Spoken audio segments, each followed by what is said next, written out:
रत्नागिरीच्या जयगड परिसरामध्ये जिंदाल कंपनीच्या बाबतीमध्ये जो दुर्दैवी प्रकार घडला आणि जिंदालच्या कंपनीमधनं जो वायू बाहेर आला, वायू गळती झाली, त्याच्यामधनं 69 मुलं आणि मुली आज सिव्हिल हॉस्पिटल आणि परकार हॉस्पिटलमध्ये दाखल झालेली आहेत. त्यांची प्रकृती बघण्यासाठी आणि या संपूर्ण परिस्थितीचा आढावा घेण्यासाठी आज मी जिल्हा रुग्णालयामध्ये आलो होतो. सिव्हिल हॉस्पिटल लहान मुलांचा जो वॉर्ड आहे त्याच्यामध्ये 22 पेशंट ॲडमिट आहेत. नवीन वॉर्डमध्ये 23 पेशंट ॲडमिट आहेत. महिला शस्त्रक्रिया विभागामध्ये 14 मुलं ॲडमिट आहेत.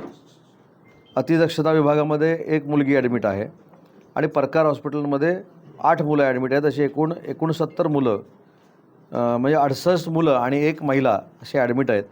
या सगळ्यांची मी आज विचारपूस केली. कालच्यापेक्षा यांची प्रकृती चांगल्या पद्धतीनं सुधारलेली आहे. परंतु आढावा बैठका घेतल्यानंतर तिथल्या स्थानिकांची जी मागणी आहे की हा प्रकार कशामुळे झाला आणि कोणामुळे झाला, त्याच्यावर पोलीस केस दाखल केली पाहिजे, त्या सूचना मी प्रशासनाला दिलेल्या आहेत. आजच तहसीलदारांमार्फत ही पोलीस केस दाखल केली जाईल, याची पूर्ण चौकशी केली जाईल. ॲडिशनल कलेक्टरच्या अध्यक्षतेखाली समितीचं गठन आज आपण केलं आहे. त्याच्यामध्ये पर्यावरण, त्याच्यानंतर पोलीस अधिकारी, त्याच्यानंतर तिथले स्थानिक लोक आणि याचे समन्वयक म्हणून, सचिव म्हणून प्रांताधिकारी काम करतील. येत्या 8 दिवसामध्ये याची खरी वस्तुस्थिती काय आहे ती आपल्या सगळ्यांसमोर येईल आणि याच्यामध्ये जे दोषी असतील त्यांच्यावर कडक कारवाई करण्याच्या सूचना मी स्वतः केलेल्या आहेत. जो प्रकार घडला हा अतिशय दुर्दैवी आहे आणि निष्काळजीपणामुळे हा प्रकार घडलेला आहे. कंपनीनं याची दक्षता अगोदरच घेणं अपेक्षित होतं. इथल्या जनतेचं जे म्हणणं आहे ते मी तपासून बघितलं, त्याच्याशी मी देखील लोकप्रतिनिधी म्हणून सहमत आहे, प्रशासन देखील सहमत आहे. सगळ्यात महत्त्वाचा मुद्दा की जिंदाल कंपनीनं त्या ठिकाणी हॉस्पिटल उभं करतो म्हणून सांगितलं. आम्ही सगळ्यांनी त्याच्यावर विश्वास ठेवला आणि आज त्या हॉस्पिटलमध्ये गेल्यानंतर डॉक्टर नाही, ॲम्ब्युलन्स नाही आणि म्हणून सगळे पेशंट आम्हाला सिव्हिल हॉस्पिटलमध्ये आणावे लागले. त्या देखील गोष्टी प्रशासनानं तपासाव्यात, कारण 100 बेडेड सुसज्ज हॉस्पिटल तयार करतो अशी जिंदाल कंपनीची कमिटमेंट होती. ते पूर्ण करू शकलेले नाहीत. त्याच्यामुळं त्यांनी सुरुवातीपासून सांगितलेल्या कमिटमेंट, त्यांनी दिलेली आश्वासनं आणि त्याची परिपूर्तता याचा अहवाल देखील ॲडिशनल कलेक्टरने तयार करावा, या सूचना मी आज दिल्यात.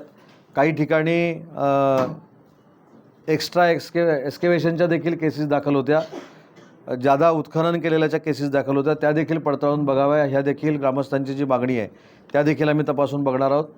त्या रोडवर जे काही अपघात झाले त्या अपघातामध्ये देखील जिंदाल कंपनीनं काही सहकार्य केलं नाही असं ग्रामस्थांचं जे म्हणणं होतं ते देखील तपासायला सांगितलेलं आहे आणि कमिटी 8 दिवसामध्ये त्यांच्या निर्णयाप्रत येईल. आज तर FIR दाखल करूच, परंतु या समितीच्या माध्यमातून ज्या ज्या काही गोष्टी पुढे येतील त्याच्यावर देखील कडक कारवाई केली जाईल. कंपनीचा मनमानी कारभार असतो याच्या संदर्भामध्ये मी अनेक वेळा त्या ठिकाणी बैठका घेतलेल्या आहेत, परंतु आज माझं परखड आणि स्पष्ट मत देखील मी सरपंचांची चर्चा केली. अशा पद्धतीचा प्रसंग घडल्यानंतर कंपनी 5-50 लाखाचं एखादं काम गावामध्ये केल्यासारखं दाखवतं आहे, तिथल्या ग्रामस्थांना विश्वासामध्ये घेते आणि आपल्याला जे काही करायचं ते पुन्हा करायला सुरुवात करते. त्याच्यामुळे तिथल्या ग्रामस्थांनी, तिथल्या लोकप्रतिनिधी देखील नक्की कंपनीनं आपल्याला काय दिलेलं आहे, भविष्यामध्ये कंपनी आपल्याला काय देणार आहे आणि सेफ्टीच्या दृष्टीनं कंपनीची उपाययोजना काय असणार आहे, या संदर्भातच मी कमिटीचं गठन केलेलं आहे.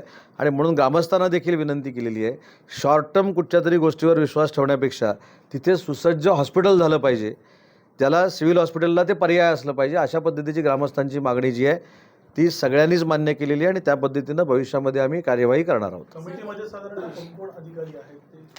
कमिटीमध्ये अप्पर जिल्हाधिकारी अध्यक्ष आहेत, प्रादेशिक बंदर अधिकारी आहेत, फॅक्टरी इन्स्पेक्टर आहेत, प्रादेशिक महाराष्ट्र प्रदूषण मंडळाचे अधिकारी सदस्य आहेत, कार्यकारी अभियंता महाराष्ट्र औद्योगिक विकास महामंडळाचे आहेत, DYSP आहेत, DHO आहेत, सिव्हिल सर्जन आहेत आणि मेडिकल कॉलेजचे डीन आहेत आणि उपविभागीय अधिकारी हे सदस्य आहेत.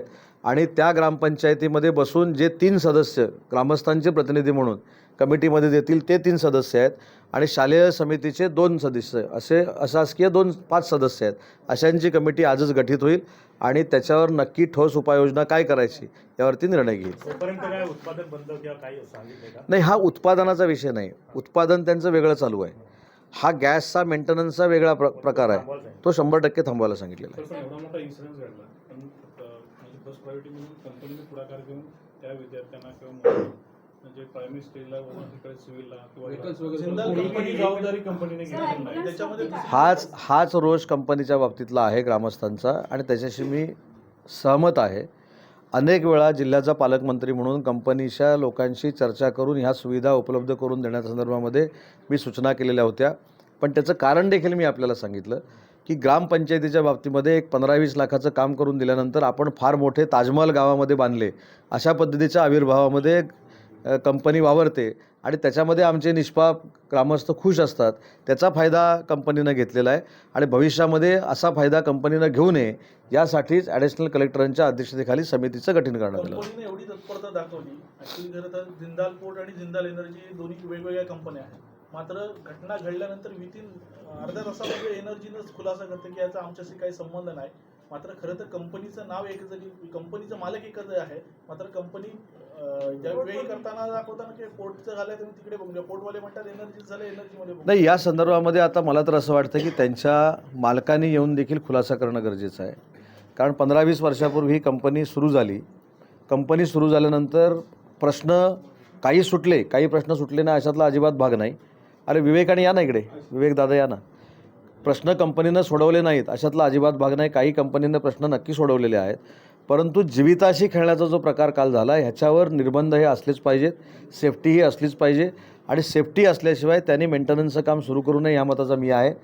कमिटी योग्य ते निर्णय घेईल आणि कमिटीनं निर्णय घेतल्यानंतर ग्रामस्थांना बरोबर घेऊनच भविष्यामध्ये वाटचाल त्यांनी करावी ही माझी स्पष्ट पद्धतीची पूर्वीपासूनची सूचना होती. आता देखील तीच सूचना आहे. बाधित मुलांना काय नुकसान भरपाई असा काय विषय नाही, कॉम्पेन्सेशन दिलंच पाहिजे ना. काही कंपनी मेहरबानी करत नाही.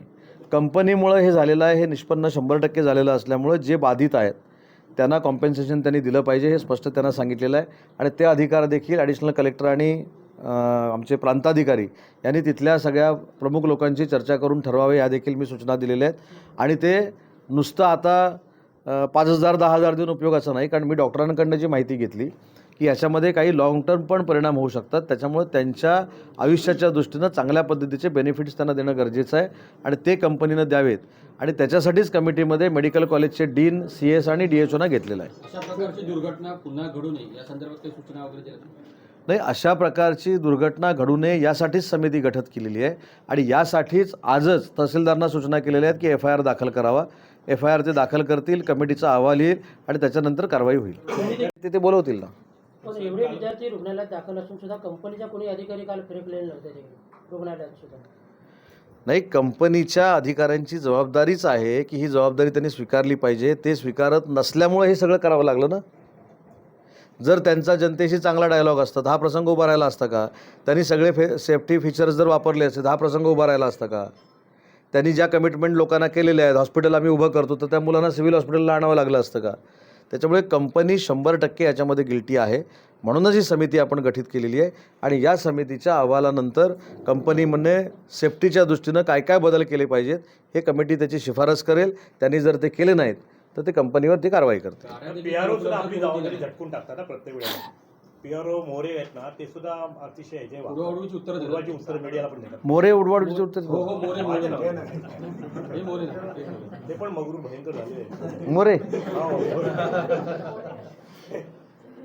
मग ते मोरे पण आता बोलवले होते पण ते काहीतरी पर्यावरणाच्या इकडे आहेत. लाडू वाटतात मोकळ्यावर पण ते मोरेनी असं करू नये ना. चला.